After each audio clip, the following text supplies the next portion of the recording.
Despite being blessed with sons named Joshua and Ethan, they became overly attached to Susan, who had filled their heads with falsehoods, leading them to neglect their parents. Some time after Susan, Joshua, and Ethan were kicked out of the house, George passed away suddenly. When I informed Joshua over the phone, his response was unbelievable. "Your dad passed away." "Leave the funeral stuff to you, Mom. I don't want to see the face of someone who kicked us out." "Yeah, and we're having a great time here, so don't bother us. Just tell the relatives we can't make it because of work or something." I was dumbfounded. A week after the funeral, I received a letter from George addressed to me. When I opened it, it read, "Please read this without our sons finding out." As I read on, I was overwhelmed with emotion. Susan, who had trampled over our family life with dirty shoes. And Joshua and Ethan, who refused to attend their father's funeral. I won't let it end like this. My name is Alice, a 54-year-old housewife and full-time employee. I met George at a welcoming party for new employees at our associated companies. Despite being a light drinker, I couldn't refuse the alcohol offered to me and ended up feeling sick from drinking too much. As I shrank into a corner seat, looking for a chance to leave, George noticed me, struck up a conversation, and arranged a taxi for me. Later, I took a day off to thank him at his office. He was surprised to see me during his break. "Coming all this way just to say thanks? You're really conscientious." We became friends, started dating, and eventually got married. Both of us, George who grew up in a complex environment and I who lost my parents as a child, longed for a warm family. We were sure that we could be happy together. But, living together brought unexpected turmoil due to George's sister, Susan.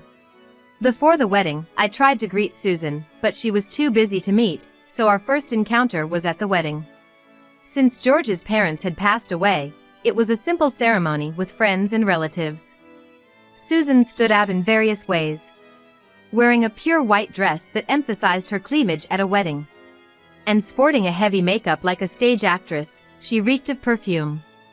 I tried not to show my disgust, but Susan either noticed or didn't like me from the start. She didn't greet me and mocked me.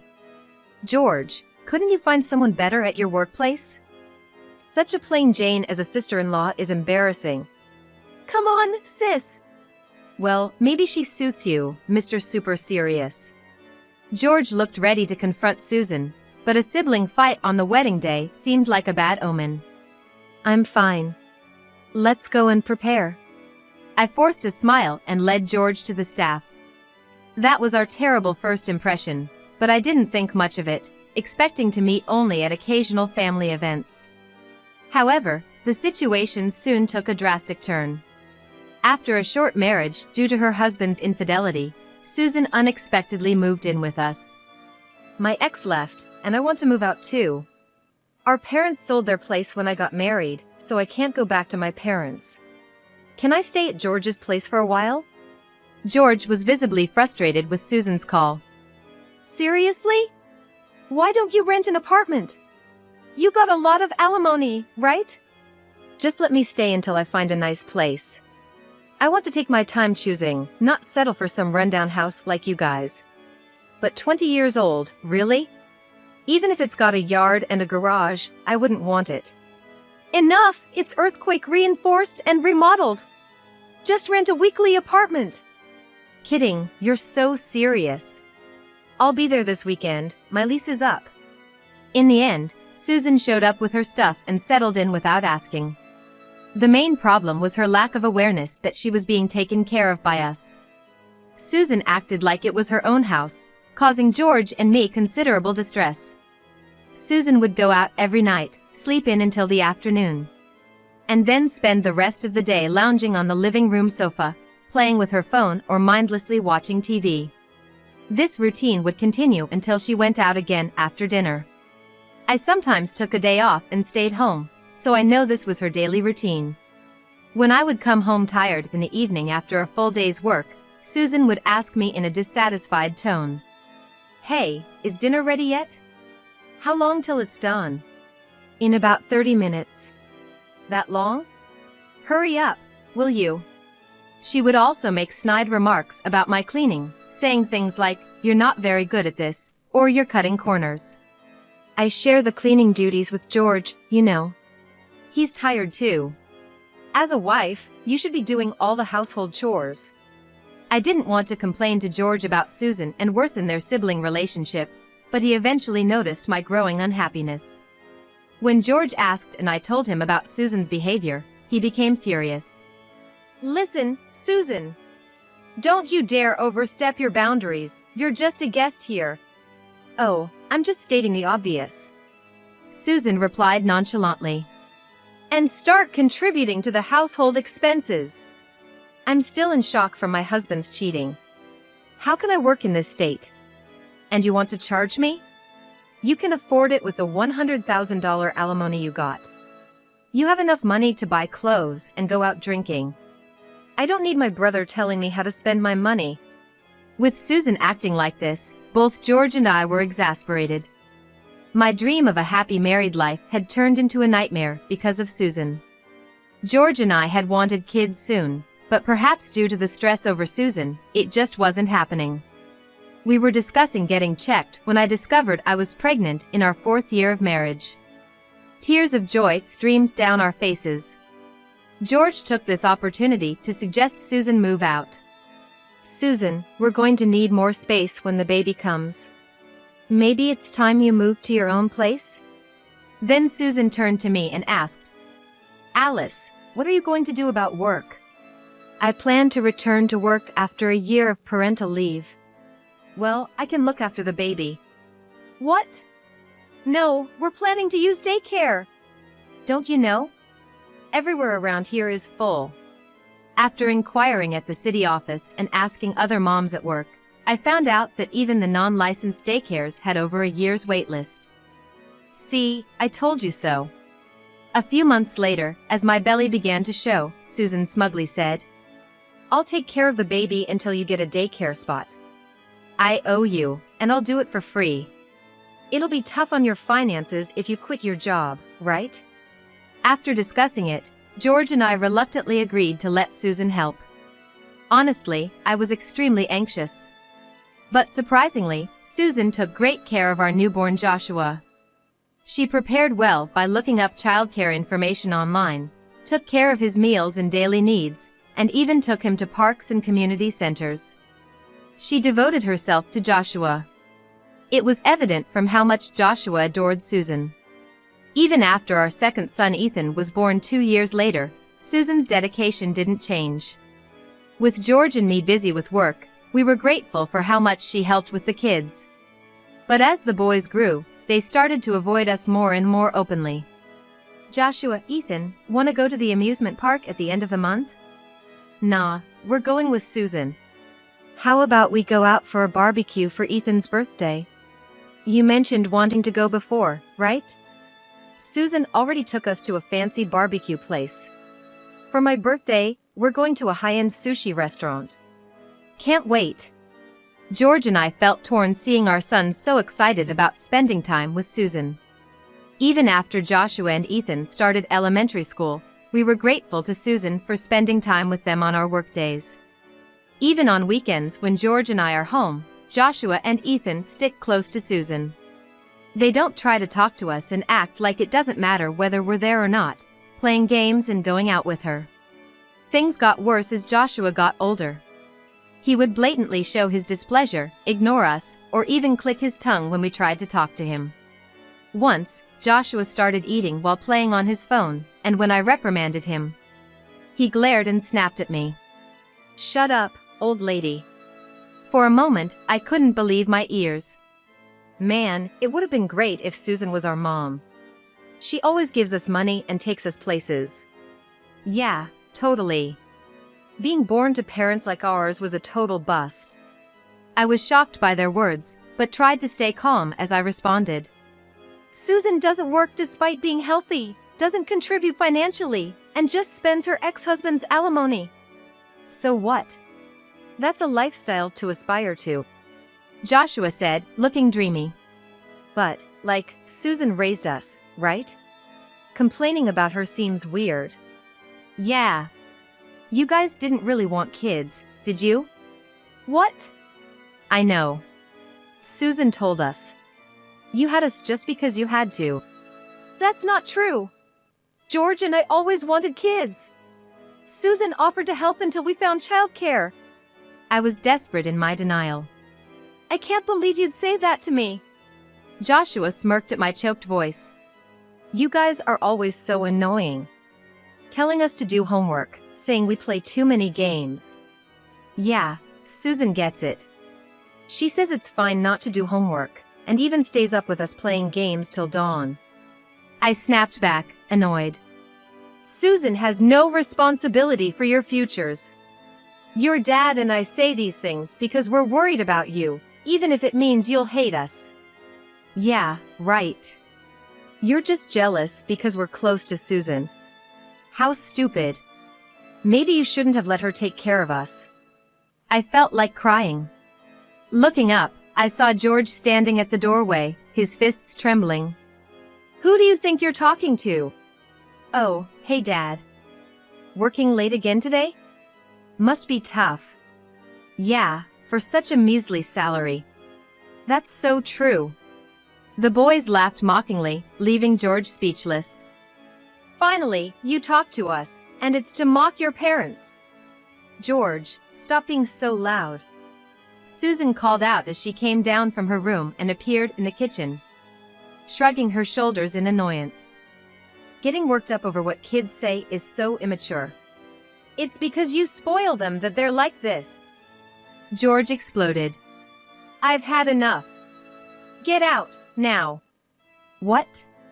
I've been nice to my nephews, and this is the thanks I get? If you're going to stay, then pay your way. Susan puffed up her cheeks. Fine, I'll leave. Happy now? What? Susan, you're really leaving? No way. Susan quickly agreed, went to her room to pack her things in a suitcase, and came down to the entrance. I put my clothes in boxes. I've arranged for movers this weekend. Leave it till then. Okay. Susan, are you really going? Yes. Take care. She smiled at Joshua and Ethan as they saw her off to the gate, then left. But it was too late to bridge the gap between us and our sons. As teenagers, Joshua and Ethan became more rebellious. Joshua quit his job within a month of starting after high school. And 2 years later, Ethan followed suit, quitting his job after just a few days. They bragged about starting a business together and engaged in dubious deals, spending money from odd jobs in a single night. After a huge fight, George kicked them out of the house. When you get a job, come back.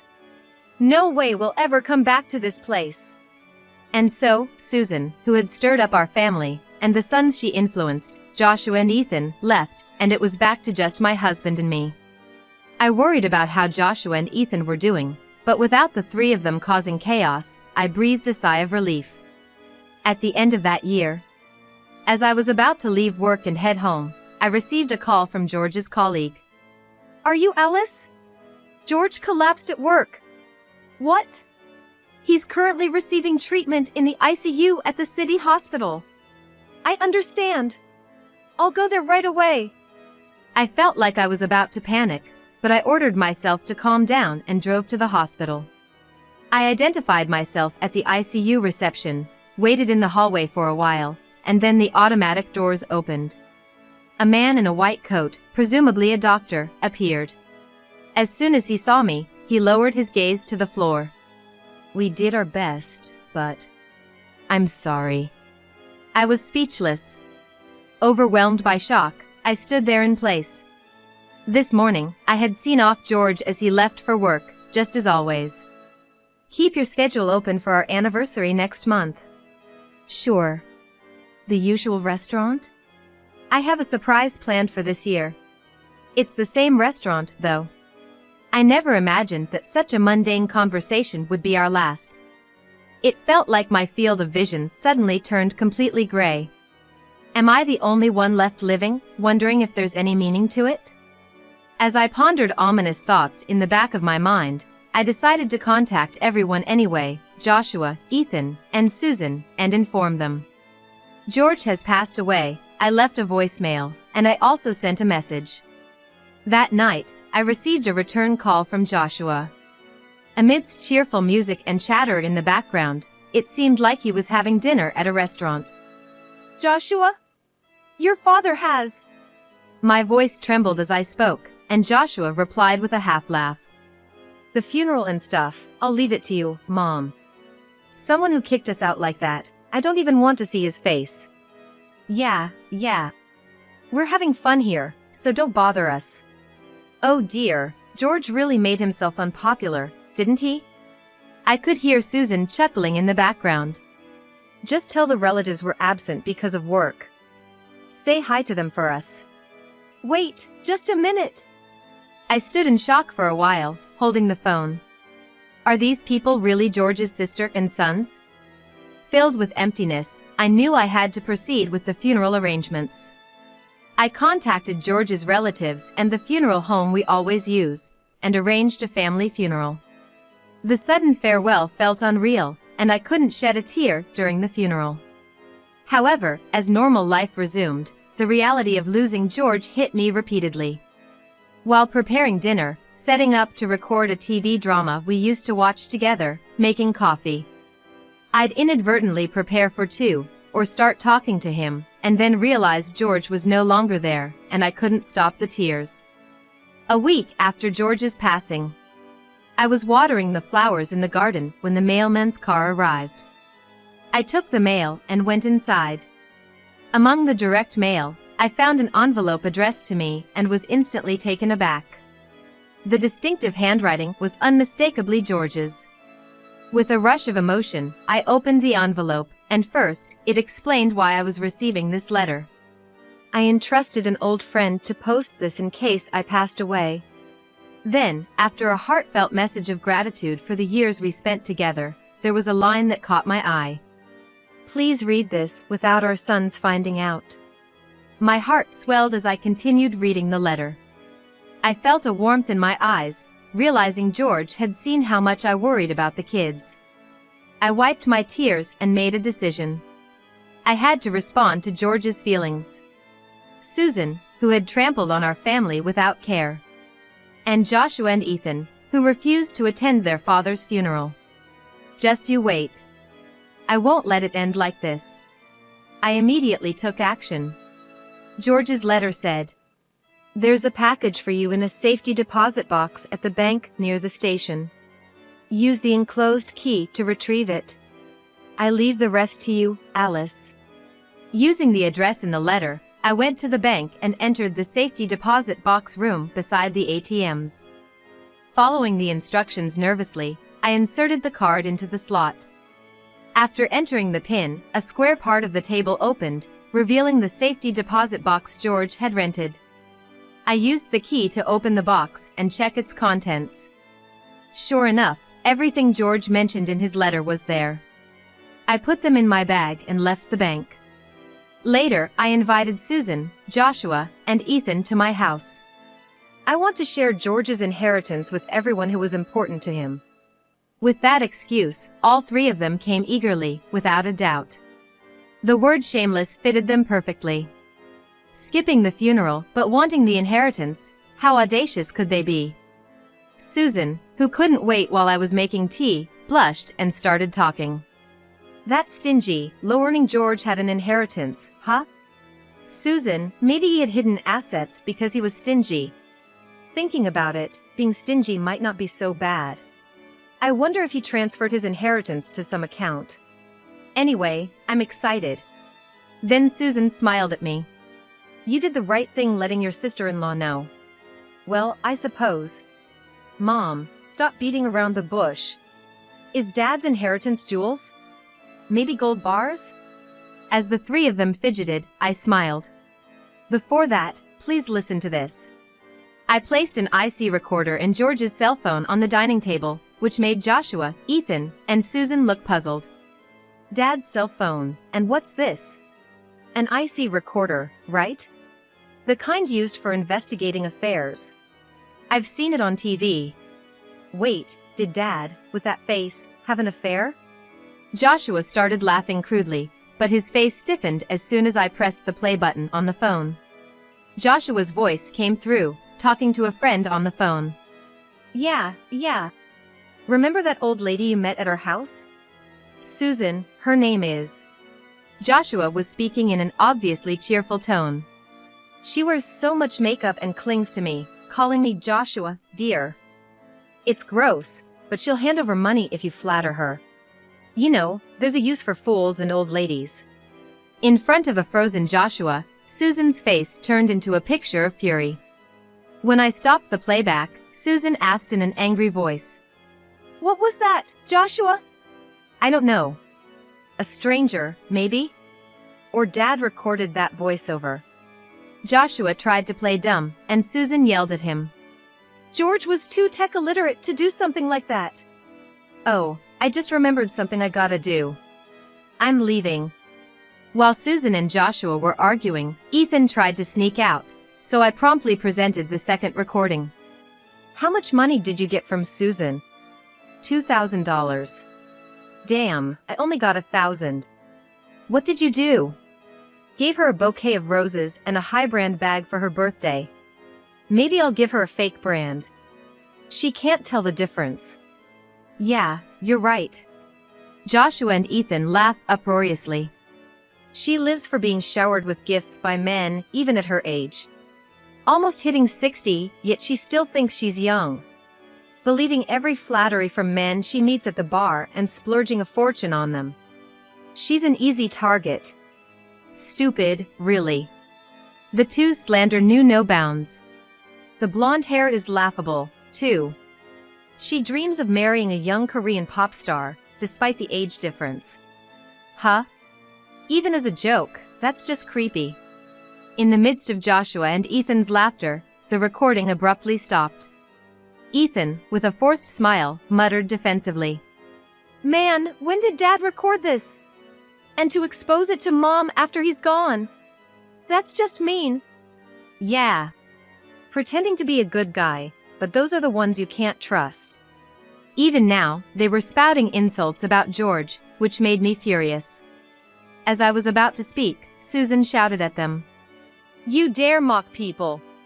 Who do you think raised you since you were kids? Don't mess with me. See, that's what's so annoying about you. Always acting like we owe you. Exactly. Doesn't it feel empty, saying that? Laughed at by Joshua and Ethan, Susan's ears turned red with anger. Now it's your turn, Susan. Having a favorite bar to go to, that's quite nice, isn't it? As I reached for the IC recorder, Susan's face tensed up. Without hesitation, I pressed play. First, lively music, clinking glasses, and a man and woman talking. Then Susan's high-pitched voice overlapped. That's right. I've had my nephews wrapped around my finger since they were little. Filled their heads with all sorts of nonsense about their parents. Kids are easy to manipulate. Oh, Susan, you're so clever. Praised by the man, Susan spoke proudly. I'm single. I need them to take care of me in my old age. Look at my nephews, handsome, right? True. They look like models or pop stars. Impressed, the host grew more talkative. I dream of my nephews feeding me, taking me on amusement park dates, even changing my diapers in the future. Wow. Going into a facility? No way. If I'm going to be looked after, it's by handsome men only. Can't wait. I stopped the playback and looked at Susan. With Joshua and Ethan's piercing gaze upon her, Susan turned away. So both my brother and his wife had nasty hobbies. Recording such things secretly. You were gallivanting around so much, I heard from relatives and got curious. After all, alimony from your ex-husband should have run out after 20 years, yet you remained unemployed. So, I hired a private investigator to look into your background. I explained. And this is what was recorded. Susan, you really are quite a character. No, not funny at all. Creepy old lady. What do you think of us? As the sons cringed and hugged themselves, Susan's eyes narrowed in anger. Shut up. I did indeed dote on you. Spent my precious time and money. What's wrong with expecting something in return? Spent money? Oh, you mean this? I spread a bank book on the table, making Joshua and Ethan's eyes sparkle. Oh, is this finally the inheritance? Well, sort of. I made a suggestive remark and looked at Susan, who was sweating coldly this time. Her face betrayed a desire to flee at the first opportunity, her eyes darting around as if seeking an escape. I addressed Joshua and Ethan. Remember what I told you before? George had cut ties with his father before we got married. Yeah, I remember. Joshua nodded. Our grandfather, Dad's father, didn't work seriously despite being wealthy. Relied on the family fortune and racked up a huge debt. Yes, that's right. George's mother worked herself to death paying off those debts. Right, Susan? Yes.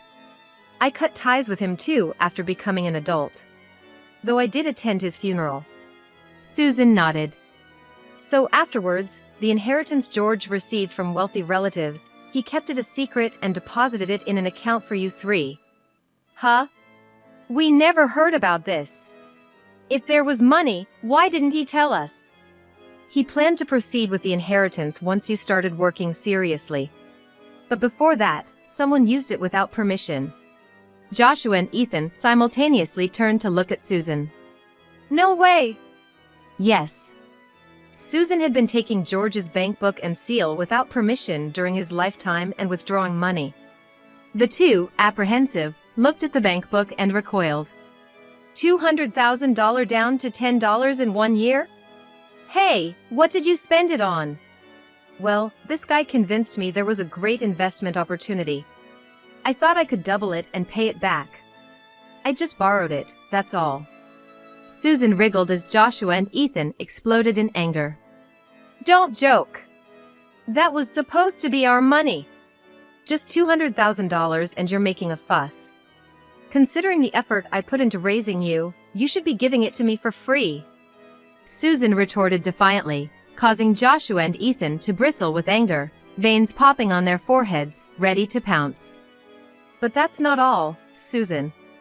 I sighed, spreading Joshua and Ethan's bank books on the table. You both started working right after high school, so the college funds were left untouched. I was going to give it to you once you started working seriously. But this too was meddled with. Seeing only pennies left in their accounts, Joshua tore at his hair in frustration, and Ethan almost cried. Damn it, woman! What you're doing is criminal. Yeah, we'll sue you. Don't be silly.